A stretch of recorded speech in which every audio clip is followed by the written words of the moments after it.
खलाई मखलूक आपके बैग में किसी बड़े बंदे को हाथ डालना, सच सच बताएं बैग में कोई पावर है? कोई खलाई मखलूक आपके बैग में? बिस्मिल्लाहिर्रहमानिर्रहीम, अस्सलाम वालेकुम। आप देख रहे हैं मेरा फेसबुक और यूट्यूब चैनल। मैं शाम चौधरी हूँ। मेरे साथ मौजूद हैं नौजवान सहाफ़ी असद फिरदौसी। असद फिरदौसी शोबा सहाफ़त, सियासत और समाजी कामों में हमने हमेशा से इन्हें पेश देखा है। असद फिरदौसी एक किसान के बेटे हैं, एक मतवसत और गरीब तबके से ताल्लुक़ रखते हैं। शायद प्रोबेबली इसी वजह से ये हमेशा से ही जागीरदारों, वडेरों और बदमाशों की गोलियों, लेग पुलिंग और उनके तानों का निशाना बने रहे हैं। असद फिरदौसी जो है एक नौजवान सहाफ़ी होने के साथ साथ सोशल वर्क भी इनका बहुत वसी है। इसी वजह से लोग इनकी लेग पुलिंग और वो करते हैं।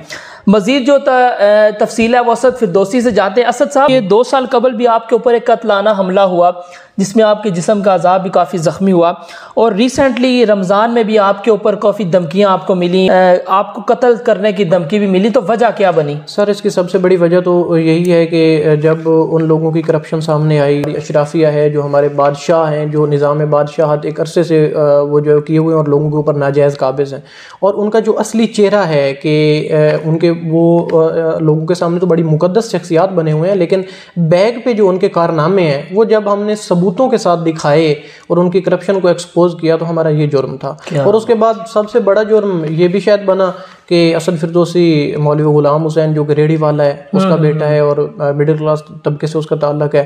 तो फिर हमारी सोसाइटी में अनफॉर्चुनेटली इनकरेज नहीं किया जाता हम जैसे लोगों को। जो मेरे जैसे लोग होते हैं, जो मिडिल क्लास लोग होते हैं, उनको हमारे बारे में ये एक मिथ कायम है कि हम कोई ऐसा काम नहीं कर सकते। और ख़ास तौर पर ये जो अशराफिया है, ये जो ब्लैक मेलर हैं, ये जो बड़े बड़े मगरमच्छ हैं, हम इनसे टक्कर नहीं ले सकते।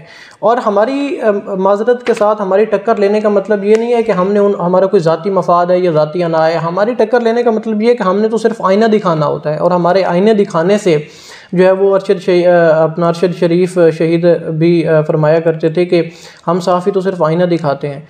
तो अब जब हम आपको आईना दिखाते हैं और आईने में आपको अपना चेहरा जब अपना नज़र आ रहा होता है, उसके ऊपर दाग नज़र आ रहे होते हैं, तो बजाय अपने चेहरे को ठीक करने के, अपने कारनामों को ठीक करने के, आप आईना तोड़ देते हैं। तो आईना ना तोड़िए। बिल्कुल।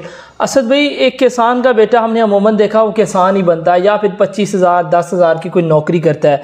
तो इतने बड़े अशराफिया को हाथ डालना, गरीबों की आवाज़ बनना, तो ये जज्बा कहाँ से आया? सर, बेसिकली ये जज्बा आया कि जब मैंने मैट्रिक के एग्ज़ाम दिए तो उसके बाद मैं एक मदरसे में था और अपनी तालीम कंटिन्यू ना कर सका। वालिद साहब नहीं सपोर्ट कर सकते थे, तो मज़दूरी करने के लिए पहली दफ़ा इस्लामाबाद निकला। मैंने अपनी किताब में भी इसको वाज़े लिखा है और भी बहुत सारे इंटरव्यूज़ में ये चीज़ बता चुका हूँ। तो मैंने मज़दूरी करनी शुरू की, और मुख्तसरन आपको बताऊँ कि फुटपाथ पे सोया एक 15 साल की उम्र में, और फुटपाथ पे सो के और लोगों की खिदमत करने का जज्बा, सर, वो वहाँ से पैदा हुआ जब गुर्बत और बेरोज़गारी को बड़े करीब से देखा, बहुत करीब से देखा। तो वहाँ से एक एहसास पैदा हुआ कि नहीं, अगर मैं यहाँ पे लगा रहूँगा तो 20,000 30,000 कमाऊँगा, मिस्त्रियों के साथ मजदूरी करूँगा, मुझे ये नहीं करना। मैं कुछ बड़ा करने के लिए आया हूँ।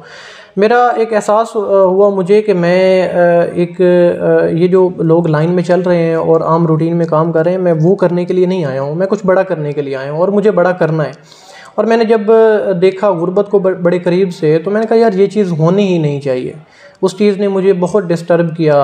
मेरी फैमिली में, मेरे रिलेटिव्स में, हर जगह पे हमारे यहाँ ये होता है कि जिसके पास पैसा है उसको सलाम है, जिसके पास पावर है उसको सलाम है, जिसके पास पैसा और पावर नहीं है वो उसको एक अजीब ही निगाह से उसको देखा जाता है। तो हम जो इस तर्ज के लोग हैं कि जो हम मेहनत मजदूरी करने वाले किसान तबके से ताल्लुक़ रखने वाले लोग हैं, हम अगर अशराफिया के से टक्कर लेना तो बहुत बड़ी बात है। हम अगर कोई सोचते भी है ना कि हमने ये काम करना है या हम किसी की तरफ बढ़ते हैं बड़े काम की तरफ, तो फिर हमारी लेग पुलिंग जो है वो बहुत ज़्यादा होती है। बिल्कुल। फिर हमारे बारे में एक मिथ कायम है कि जो सहाफ़त की फ़ील्ड है या सियासत की फ़ील्ड है या सोशल वर्क है या कोई भी काम है, बड़ा तो क्या छोटा काम भी कोई है, तो हम जैसे लोगों के लिए नहीं बना। नहीं, हमारी सोसाइटी नहीं बनता। असद भाई, किसी बड़े बंदे को हाथ डालना, सच सच बताएं बैग में कोई पावर है? कोई खलाई मखलूक आपके बैग में? नहीं। ये बहुत सारे लोग सवाल करते हैं कि यार असद फिरदौसी को हमने देखा है कि जी वो स्टिंग ऑपरेशन कर रहा होता है, पुलिस साथ होती है, इदारे साथ होते हैं, तो शायद कोई इसको फंड कर रहा है या तो अगर मुझे कोई फंड कर रहा होता तो यार मुझे को गाड़ी लेके दे देता, मुझे को घर बड़ा बना। आप जंग में चले जाएं, मेरा देखें कच्चा घर है, और मेरा सोशल वर्क देखें, जो लोग हाँ फंड करते हैं, लोग पॉलिटिशियन करते हैं, जो फील्ड्स की ब्रांचेस बनाई हुई हैं, बहुत सारे लोग जो मोहब्बत करने वाले हैं, आपकी तरह के भाई हैं, वो सपोर्ट करते हैं, लेकिन वो सारा सोशल वर्क में लगता है। इवन कि मेरी जो अपनी जायदाद है उसको भी मैंने अपनी फाउंडेशन के नाम किया। असद भाई, आपने जिक्र किया कि जंग में मेरा कच्चा सा मकान, और जंग के कुछ साफियों ने, कुछ सो कॉल्ड जो सोशल मीडिया के चैनल्स हैं, उन्होंने काफ़ी आपकी ट्रोलिंग की और लेग पुलिंग की। सर ये 2 साल पहले एक इंटरव्यू रिकॉर्ड हुआ, एक यूट्यूबर है उन्होंने किया, उसके बाद फिर एक चैनल है, वेब चैनल है जंग का, वो दरअसल किसी एक एजेंडे पे तैनात है, हमारे अशराफिया के एजेंडे पे। एक तो एजेंडा है, और दूसरा ये है कि सहाफ़ियों की आप बात कर रहे हो जी, मैं किसी एजेंडे पे। जी वो मैं आपको एक्सप्लेन करता हूँ। हमारे यहाँ होता ये है कि अब अगर हम सहाफ़त की बात कर लें, हमारी सहाफ़त में न सिर्फ जंग बल्कि पूरा पाकिस्तान, इसमें 90+ लोग ऐसे होते हैं, 90+ % लोग होते हैं कि जिनका जो अपनी फेस सेविंग के लिए आते हैं, उनके बैक में इलीगल, उनके गैर कानूनी काम होते हैं। अब अगर कोई इस तरह का नहीं है कि जो, क्योंकि हमारा ना निज़ाम इस तरह का हो चुका है, मुआशरा इस तरह का हो चुका है कि हम बुराई को बुराई अब समझते ही नहीं है, हम माजरत के साथ झूठ को झूठ अब समझते ही नहीं है। अगर कोई सच बोल रहा होता है ना, या अच्छा काम कर रहा होता है, तो हमें वो इस हद तक हम बुराई के अंदर तक जा चुके हैं कि हमें अच्छाई अब बुराई लगने लग गई है। हमें भी ऑफर्स होती हैं बहुत सारे, आप देखें, आप लाहौर में देख लें, इस्लामाबाद में देख लें, बहुत सारे अपना ये पार्किंग स्टैंड जो हैं वो साफ़ियों ने लिए हुए हैं। बहुत सारे काम ऐसे गैर कानूनी काम है जो वहाँ पे साफ़ी उसके अपना सहाफ़त की आड़ में गैर कानूनी काम कर रहे हैं। बहुत सारे हमारे जंग में बहुत सारे लोग कर रहे हैं। जंग में अब होता क्या है, अब या तो आप उनको एक्सेप्ट कर लें और उस तरफ चले जाएं, और आप काम शुरू कर दें विद DPO, विद DSP, उनके साथ फोटो बनाना, और मुतलका इदारे भी इन्वॉल्व कर लें, मुतलका इदारों को इन्वॉल्व कर दें, और उनको भी आप पैसे देना शुरू कर दें, और आप पूरी एक गैंग बन जाएं और अपनी सहाफ़त को फेस सेविंग के लिए रख लें, फिर तो आपको कोई मसला नहीं, फिर आपको बिल्कुल कोई मसला नहीं है। लेकिन अगर आपको अपनी जंग लड़नी है तमाम के तमाम निज़ाम के साथ, मतलब कि आपको अपने मुतलका थाने के भी अगेंस्ट काम करना है। देखें, सहाफ़ी का काम ही क्रिटिसाइज़ करना है, हमारा काम यही बात है। अब देखें, हम पॉलिटिशियन एक है, सियासतदान है, कि सहाफ़ी का क्या काम बनता है कि वो उसको जाके हार पहनाए? सहाफ़ी का क्या ये सहाफ़ी का काम है कि तमाम पॉलिटिशियन को, चाहे वो किसी भी सियासी जमात से उनका ताल्लुक है, उनके ऊपर क्रिटिसाइज़ करो, उनके ऊपर तनकीद करो, और अवाम को उनका असली चेहरा दिखाओ, उनके कारनामे दिखाओ। और फील्ड में जो जुल्म हो रहा है, जो नाइंसाफ़ियाँ हैं, जो देखिए सहाफ़ी के पास भी एक पावर है, चूँकि एक मिडिल क्लास बंदा है, एक रेडी वाले का बेटा है। अब असद फिरदौसी अगर कोई बड़ा काम करेगा, असद फिरदौसी कोई सोशल वर्क करेगा, तो उसमें मुझे ये लगता है कि शायद मेरे सहाफ़ी भाइयों को और वहाँ के लोगों को शायद उनको अपना मुस्तकबिल ख़तरे में नज़र आ रहा था, या शायद फिर उनको ये लग रहा था कि यार ये कल का बच्चा जो भी तिफले मकतब है, स्टूडेंट है, ये हमारी जगह ना ले ले, या ये कोई बड़ा काम ना कर जाए, या कहीं आगे ना निकल जाए। तो उसको करने के लिए एक इंटरव्यू भी हुआ, उसके ऊपर फिर सोशल मीडिया पे भी ट्रोलिंग। फिर असल में मसला ये है कि जब इन लोगों ने पूरी कोशिश की कि यार हमें कोई नज़र आ जाए, असद फिरदौसी ना तो करप्ट है अल्हम्दुलिल्लाह, ना इसने आज तक किसी के, यानी वो आपके वीक पॉइंट्स ढूंढते रहे हैं, जहां से वो आपको बंद गली की तरफ। लेकिन अब उन्होंने क्या वीक पॉइंट ढूंढा, और मुझे उस इंटरव्यू पे फख्र है। आज से 2 साल पहले वो इंटरव्यू हुआ है श्याम भाई, और उसमें उसने जो सवालात किए, उसमें वाकई उस टाइम मुझे नॉलेज नहीं था, मुझे नहीं पता था कि ABC जो है stand for audit bureau of circulation. मैं तो अभी भी तिफले मकतब हूँ, BA जर्नलिज्म में एडमिशन लिया।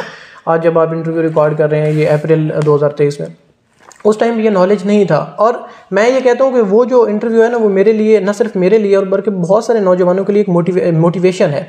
मोटिवेशन क्या है कि आपका जो मोटो है, आपकी ज़िंदगी में आप जो करना चाहते हैं, चाहे वो बड़ा है चाहे वो छोटा है, उसके लिए जब आप निकलते हैं ना श्याम भाई, तो रास्ते में आपको बहुत रुकावटें आती हैं। अच्छा, अब होता क्या है, अब यहाँ पे 2 तरीके हैं। एक तो ये है कि आप उन रुकावटों का सामना ना करें और डिमोटिवेट होकर बैठ जाएं कि यार मेरे अंदर तो ये खामी है, मेरे अंदर तो ये खामी है। और दूसरा ये है कि आप जंग में आएँ और लड़ें, उसको फेस करें।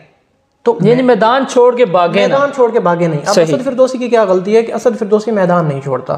मैंने उसको एक्सेप्ट किया, मैंने उसको ये नहीं कहा कि नहीं जी मेरे साथ ये हुआ, ये मैंने कहा जी बिल्कुल, मैंने खुद दिया था, और मेरे लिए, ना सिर्फ मेरे लिए बल्कि बहुत सारे नौजवानों के लिए एक मोटिवेशन है। अच्छा, एक ये चीज़, और दूसरी ये चीज़, अगर मेरी जगह जब मैंने जर्नलिज्म को स्टार्ट किया जंग से, एक टूटे हुए उसके साथ बाइक पे और एक किसी से मांगा हुआ मोबाइल फ़ोन जिससे मैं वीडियो बनाता था, कोई माइक के पास नहीं होता था, अगर मेरी जगह पे वहाँ किसी अशराफिया का बेटा स्टार्ट करता ना, तो यही लोग यही हमारे सहाफ़ी और दीगर सब लोग उसके घर फूल लेके गए हुए होते, हार लेके गए हुए होते और उसको पता नहीं क्या क्या लक़ब दे रहे होते, मोहसिन पाकिस्तान, फ़ख्र पाकिस्तान, और तारीख़ में अनोखा कारनामा हो गया जी एक सियासतदान, अगर कोई सियासतदान का बेटा होता।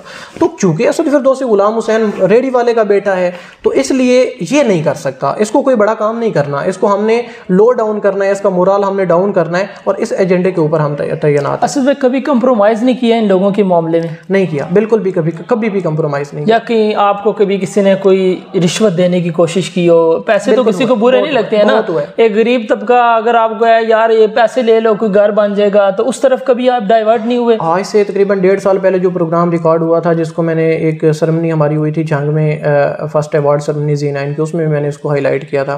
उसमें बहुत ऑफर्स हुई थी और ऑफर्स होती भी हैं जो हम पाकिस्तान के मुख्तलिफ शहरों में करप्शन को एक्सपोज करते हैं, जो सोशल इश्यूज़ के ऊपर प्रोग्राम्स करते हैं। लेकिन वो वाली लाइन नहीं है, वो इसलिए कि बड़ा खुददार बंदा हूँ। वो कहते हैं ना कि शेर जो है वो घास नहीं खाता, भूखा रह लेता है। सही। तो मैं भूखा रहना बर्दाश्त करता हूँ। अच्छा, असल में आप मैं आऊँगा आपकी थ्रेड की तरफ, जो किस किस्म की आपको धमकियाँ मिली? मारना था तो मार दें, गोली सर पे या सीने में? सर 2 साल पहले जो है ना एक फ़िज़िकल अटैक हुआ था, उसके बाद फिर यहाँ पे पिंडी में 3 माह पहले फ़िज़िकल अटैक हुआ।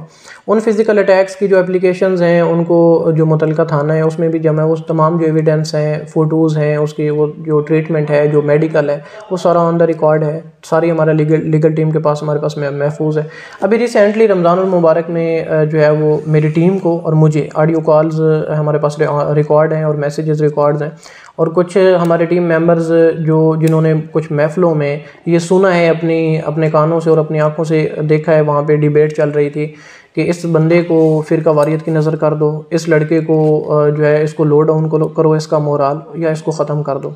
और मुझे भी जो कॉल्स आई हैं उसमें तुझे मार देंगे, तेरे बच्चों को मार देंगे, तुझे अगवा कर लेंगे, तू होता कौन है हमारे ख़िलाफ़ बात करने वाला।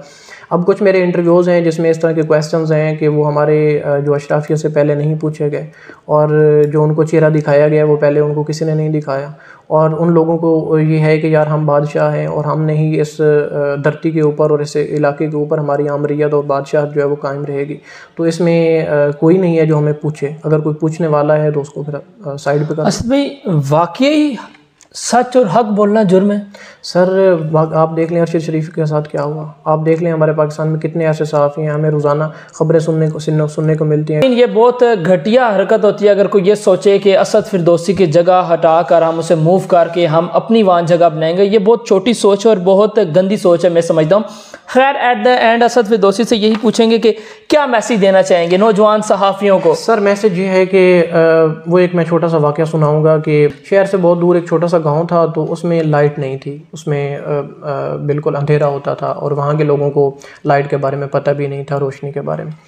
तो वहाँ से ना एक मेरी और आपकी तरह का नौजवान शहर का उसका जाना हुआ, तो उसने जब शहर में देखा तो वहाँ पर लाइट्स थी, रोशनियाँ थी, तो एक लालटेन लेके आया।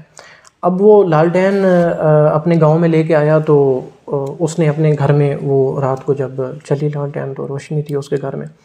अब उसके जो हमसाए थे उन्होंने देखा तो उनके घरों में अंधेरा था।